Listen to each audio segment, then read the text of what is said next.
What's up, old school homies? Today we're going to talk about some of the surfboards that I'm going to show in my vlog.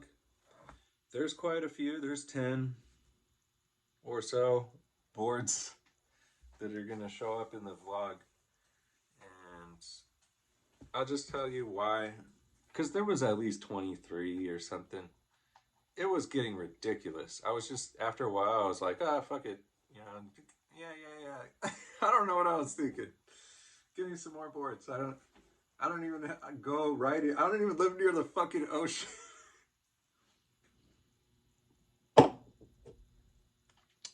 Calming down. I'm going to tell you about all these boards I bought that were close to my heart, important. Took me a year to kind of search for them, buy them, sort them out, repair them. There's two that are somewhat not fully repaired, but partially repaired. So we're almost done. It's costing me a lot of money and time and energy. Appreciate me, please. All right, the 9-foot longboard that I have is a Larry Cobb.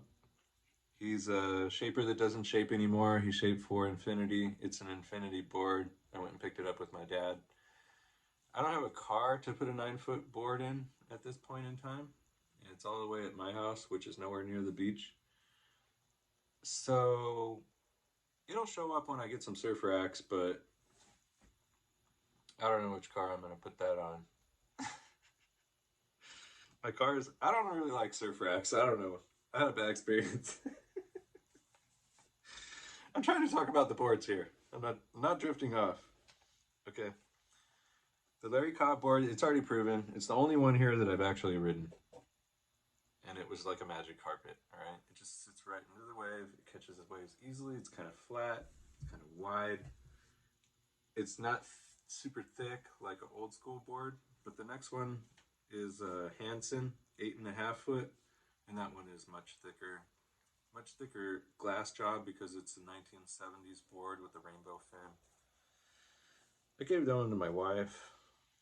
I don't have any way to put that in the car either, so I just bought that for looks anyways. And okay, let's go into boards that could fit into my car. I'll probably start out, to be honest, I'm going to start out with the 1969 Frank Petria. Now, the Frank Petria, he's still alive. The old Frank Petria. He's a legend, dude. Like, to get one of his boards, you have to be pretty cool.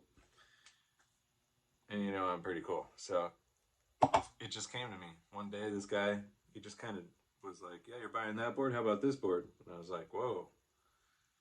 That's older and more expensive, right? And he's like, nah, it's cheaper. I'll just throw it in. And I was like, what? And I got that board for a very low price. I had it restored for a very high price. It was pretty beat up. But that board is 7 feet long, and the plan shape is called a sea slug, which was popular in the 60s, late 60s. It kind of predates the shortboard. It's kind of a shortboard. It would be like a shortboard if you only had like one board. It's a little thicker. It's kind of got a round tail. It'll be very interesting to ride that single fin board because it has a very thin single fin that's glassed in too. That thing's, whew. It was well ridden too. It looks like someone's ridden that for a long time and just loved it. But it's not like too pressure dinged up. I'll quit talking about it soon. All right, on to the next one. I do have a California Minigun from the 70s, which are kind of getting more back into favor now. This one was shaped by a brand called Small Faces, which was sold by the Frog House. And the Frog House was basically using Frank Petria's boards to start out with, but only for the first couple years, which dates that to, I think, 1968 or 1969, the board that I got. And then the other guy, he did all the research on it, But I checked the website. If you ever go to the Frog House website, they have all the research done. So any Small Faces board, you could probably figure it out by the logo, and by mine, it was a 73. I think it was shaped by Rob Kazanis or Bob Kazanis. Is it? Yeah, I think it's Rob Kazanis. He still shapes. He's in Huntington Beach, and his own brand is called RGK.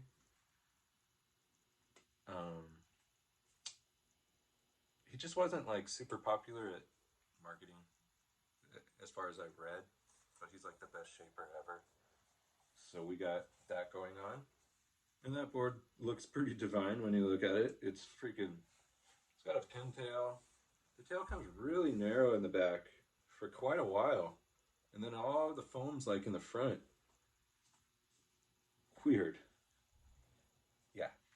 If it gets like big waves and I start getting like kind of crazy, we'll go there. I have another 7-foot single fin swallowtail, but it's like a double wing before it gets to a swallowtail. That board, I had to have it because it was kind of thicker. I think it came from Australia. The guy I got it from a guy in Oceanside, but he got it from a guy in Long Beach who wrote it like a lot. You could tell. It was delaminated and bubbled up in the butt. So I drilled holes in it and put resin in it, and I put books on it. For some reason, I really wanted to save that board, just because of its shape was so good. And I have a 6'9" Terry Sinnott. That one, it's got a square butt, like a little bit thicker. Its butt is pretty cool, I think it's more turny because of that, more boogie boardish. I don't know. That's just the way they made them in the 80s. No, that one was like early 90s, I would say. It's an infinity board, one of those really old boards. I took it to his shop and had one of his friends restore it. This is where all my boards went. And got good work done on them by Perry.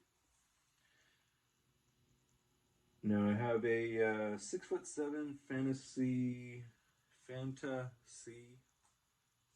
It's like 2 words. Single fin, single wing, pintail.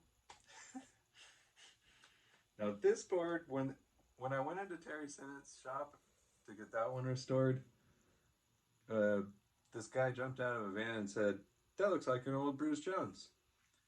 And I guess he had surfed for Bruce Jones in the 70s, so he would be kind of an authority on that.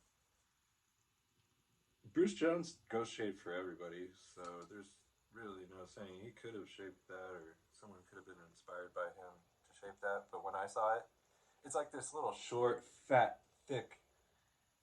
Ooh, I love it. It's just beautiful. And it's actually tinted a beige color, so it can't turn yellow. And it has an astro top. You can't even wax. I guess you could wax the astro top, but it has a foam top, so you don't have to wax it. Someone took the fin off. I still have to put a fin on that. But that's how it goes these days. People aren't appreciating the boards so much as they are the fins, so they're like getting rid of the boards. And I'm like reaping the benefits. I got a 6'3" Russell Al Dev. This one's more collectible than average because Al Dev was an airbrush artist. He was a Hawaiian who came to California and shaped in Newport Beach. He was an innovator, popular shaper. The shape is pretty thick in the middle. All the boards, I got a little bit more foam in them just so that I could paddle them a little bit easier, even if they're shorter. Like the shorter my boards get, the fatter they get. So they're all pretty balanced in my opinion. This Russell Al Dove is just a thruster, like most they sold. We could ride it in like Newport, where it's supposed to go. where it came from. The fantasy came from Manhattan Beach. Terry Sinnott, that came from Dana Point at that point in time when he was shaping. Now his shop's in San Clemente. Small Faces, that could have been shaped in Texas. Small Faces fucking was a subcontracted thing. Which the small faces of the company were the shapers. Which why their names probably weren't on the boards. Okay, we got a 5'10" 10.5" surfboards Hawaii double wing swallowtail. Oh yeah, when I took that thing in to get repaired, the guys were pretty stoked. It has adjustable twin fins, rainbow fins on the back. I paid a little bit more for that one because it was like already restored, which is cool. It's a little stronger than average now. That one I would love to ride. It's just, wow. Each one is kind of a work of art. I have one more shortboard that's, it's a little too small for me to ride. I don't even freaking shortboard, right? I'm just gonna fake it. I shouldn't have told you guys that I don't shortboard, but it will be funny to watch people yell at me, "Get off the way!" You know, like they do in California. Butthole surfers.